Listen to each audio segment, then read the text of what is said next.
ಎಲ್ಲರಿಗೂ ನಮಸ್ಕಾರಗಳು. ಕಿತ್ತೂರು ರಾಣಿ ಚೆನ್ನಮ್ಮ ಪ್ರಬಂಧ. ಈ ಪ್ರಬಂಧ ಇಷ್ಟ ಆಗಿದ್ದಲ್ಲಿ ವಿಡಿಯೋಕ್ಕೆ ಲೈಕ್ ಮಾಡಿ, ಶೇರ್ ಮಾಡಿ, ಸಬ್ಸ್ಕ್ರೈಬ್ ಮಾಡಿ. ರಾಣಿ ಚೆನ್ನಮ್ಮ ಬ್ರಿಟಿಷರ ವಿರುದ್ಧ ಹೋರಾಡಿದ ಭಾರತದ ವೀರ ಮಹಿಳೆ. ರಾಣಿ ಚೆನ್ನಮ್ಮ ಬ್ರಿಟಿಷರ ವಿರುದ್ಧ ಹೋರಾಡಿದ ಭಾರತದ ವೀರ ಮಹಿಳೆ. ರಾಣಿ ಚೆನ್ನಮ್ಮ 23 ಅಕ್ಟೋಬರ್ 1778ರಲ್ಲಿ ಕಾಕತಿ ಎಂಬಲ್ಲಿ ಜನಿಸಿದರು.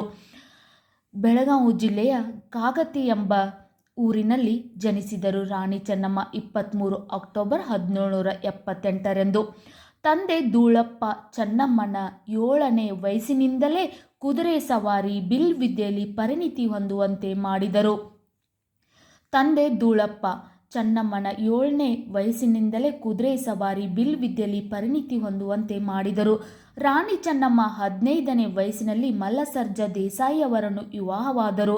ಮಲ್ಲಸರ್ಜ ಅನಾರೋಗ್ಯದಿಂದ 1816ರಲ್ಲಿ ಮರಣ ಹೊಂದಿದರು.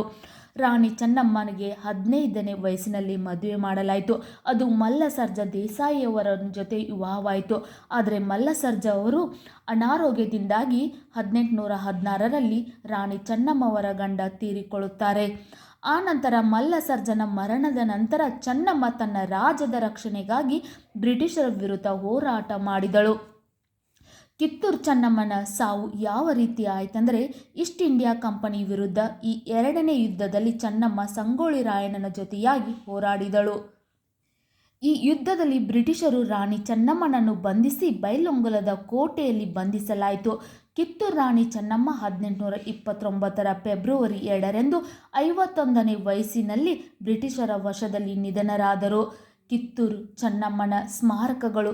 ರಾಣಿ ಚೆನ್ನಮ್ಮ ಅವರನ್ನು ಸಮಾಧಿಯ ಸ್ಮಾರಕವಾಗಿ ಕಾರ್ಯನಿರ್ವಹಿಸುವ ಬೈಲೊಂಗಲದಲ್ಲಿ ಸಮಾಧಿ ಮಾಡಲಾಯಿತು. ರಾಣಿ ಚೆನ್ನಮ್ಮ ಅವರನ್ನು ಸಮಾಧಿಯ ಸ್ಮಾರಕವಾಗಿ ಕಾರ್ಯನಿರ್ವಹಿಸುವ ಬೈಲೊಂಗಲದಲ್ಲಿ ಸಮಾಧಿ ಮಾಡಲಾಯಿತು.